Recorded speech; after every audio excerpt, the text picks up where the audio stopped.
In this video, I'm going to explain about cell signaling. Cell signal is the process by which cells communicate with themselves, other cells, and their environment to coordinate various physiological responses. This communication is essential for regulating growth, metabolism, immune response, and many other cellular functions. These are four key points of the cell signaling. Let's see one by one.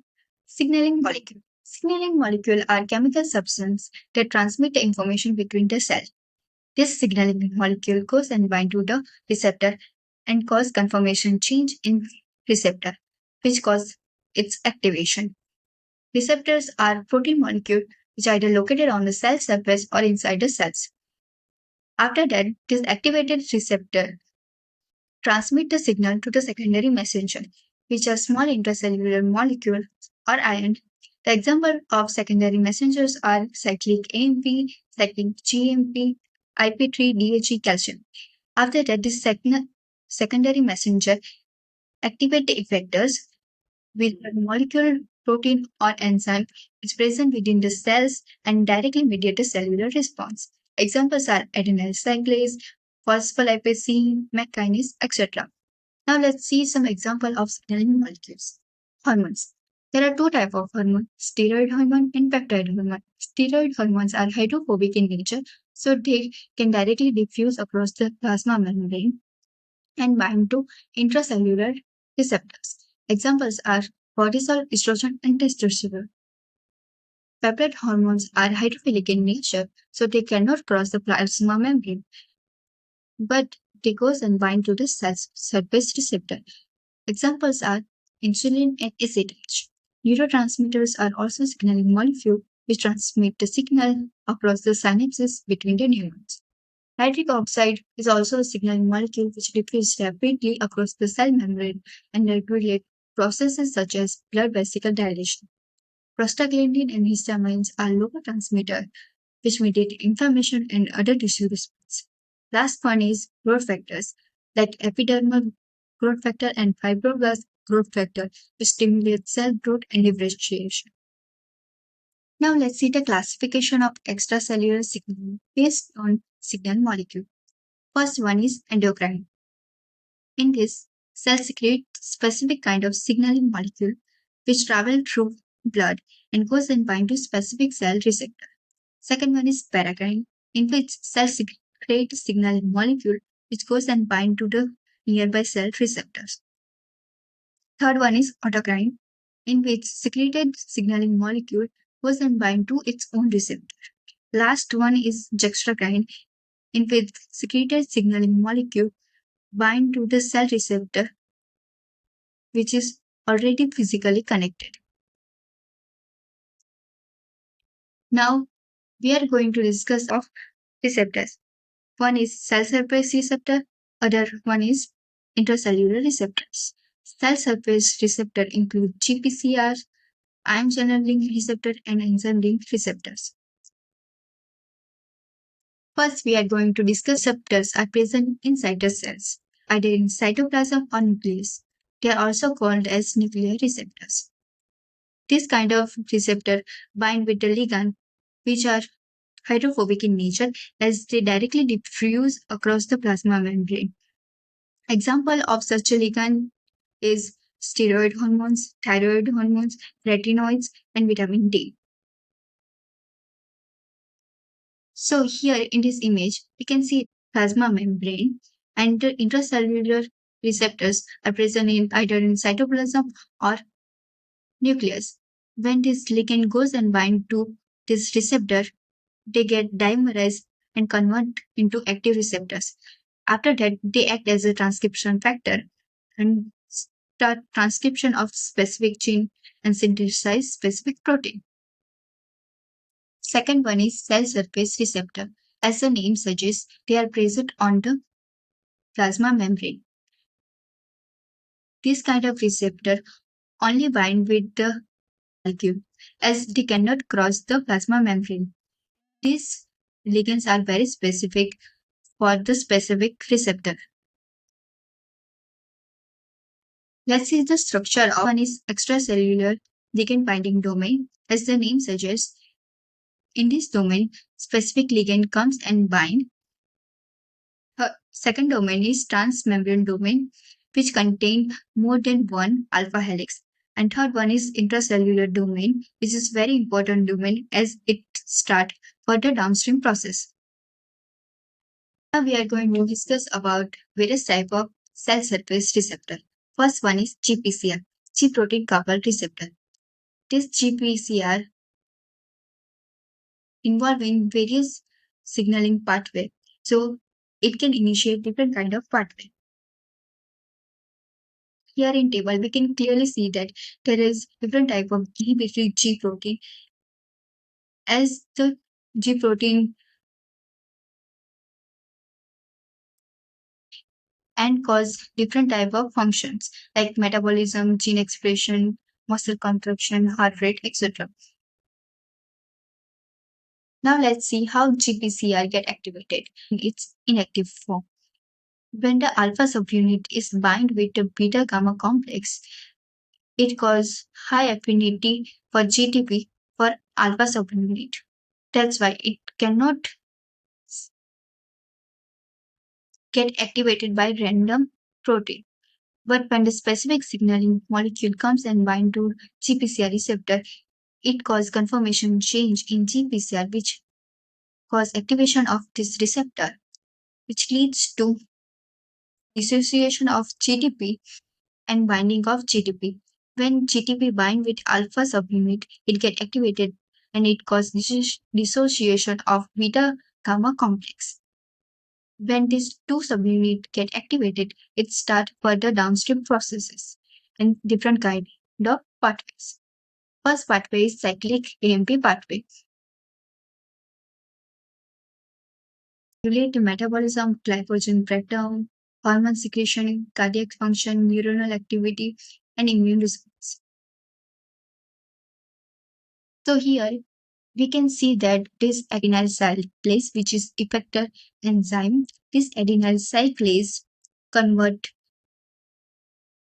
ATP. Now this secondary messenger cyclic AMP goes and bind to the regulatory subunit of protein kinase A, which cause dissociation of catalytic unit of protein kinase A, which get activated and went inside the nucleus. And it goes and bind to the CREB, which is cyclic AMP response element binding protein, which get activated, and this protein start transcription of specific gene. Phosphate messenger system, as it generates two key secondary messenger, inositol 1,4,5 triphosphate IP3 and diacylglycerol DAG.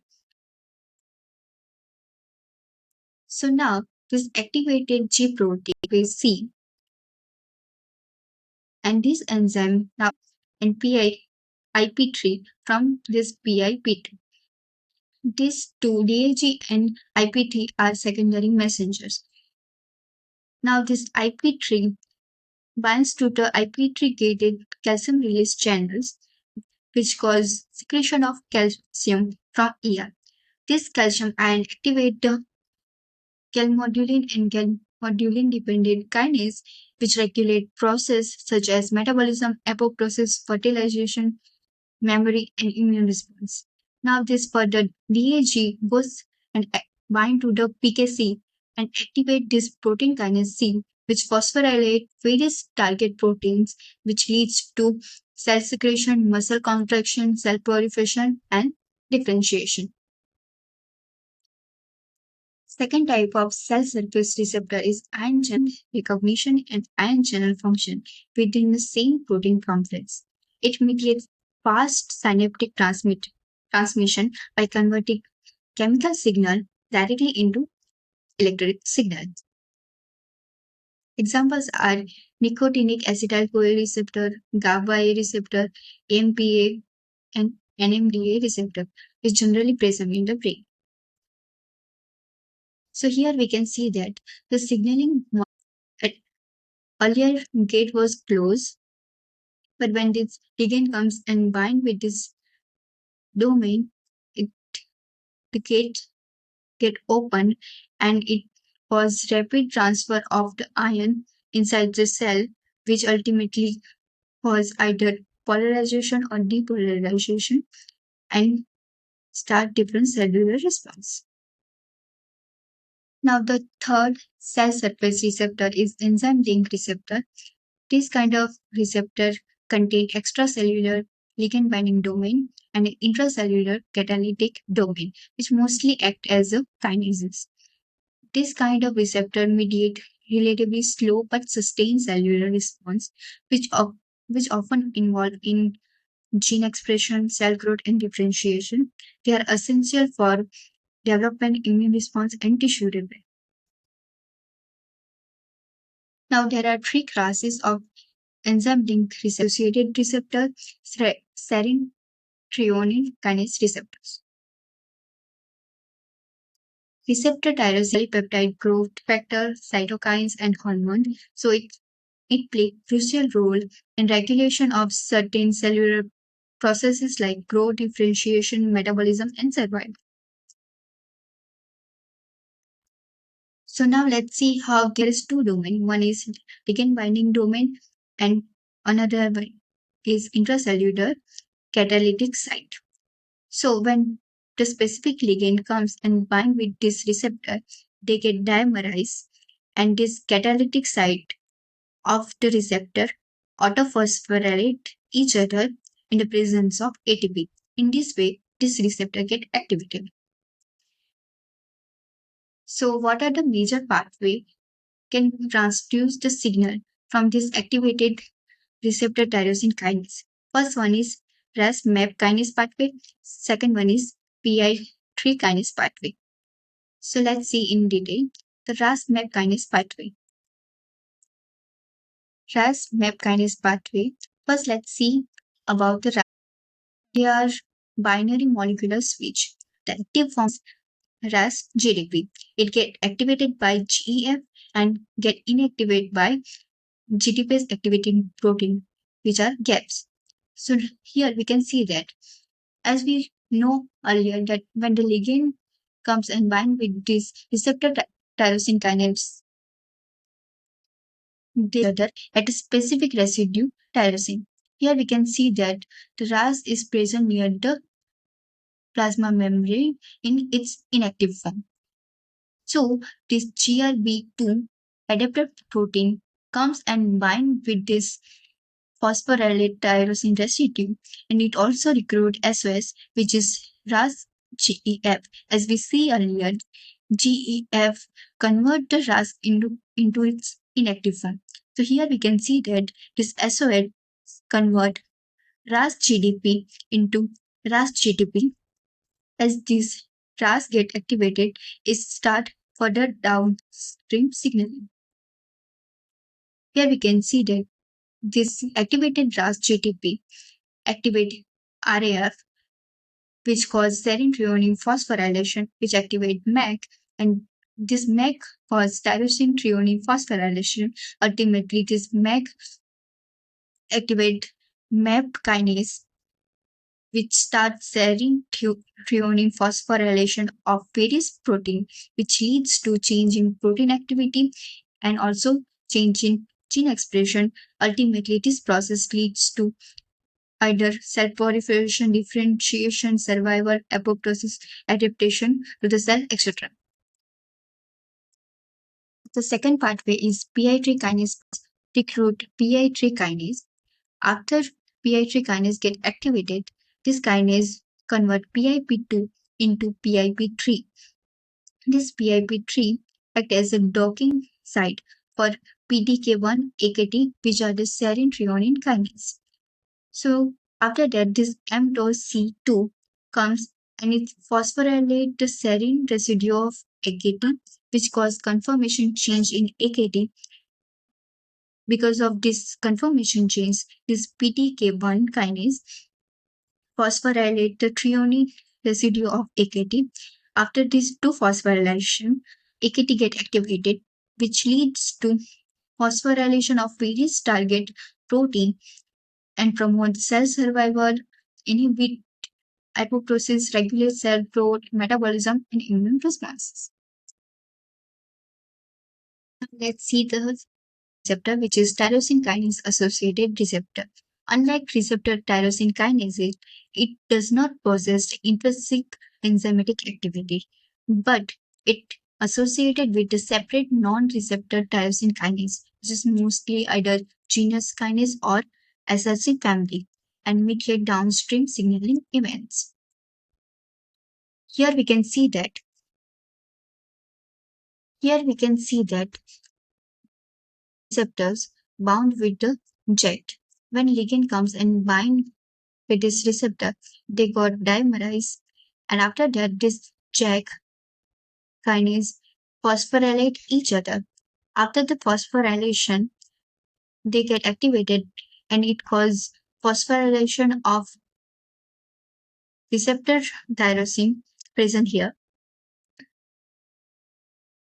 After that, this state come and bind with.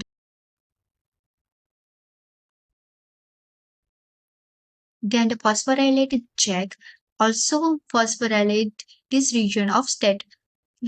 Then these two states get dimerized and enter into the nucleus and bind to a specific DNA fragment and regulate the gene expression, which ultimately lead to immune response, apoptosis, inflammations, or the cell signaling. The last one is serine threonine kinase receptor. Is phosphorylate protein. They are specific for some cytokines such as TGF beta or bond morphogenic proteins. It has two types. Here we can see that when the ligand comes and bind with the receptor, they get dimerized, and then this type 2 receptor contain catalytic site, which is serine threonine kinase, which phosphorylate the cytosolic part of type 1 receptor. Ultimately, this phosphorylation leads to activation of this enzyme, which leads to phosphorylation of R-SMAD, which recruit other R-SMAD and co-SMAD and create trimeric SMAD, which is SMAD complex. Now, this phosphorylate SMAD complex enter to the nucleus and collaborate with the other transcription regulator and control the specific target genes. So today, next video.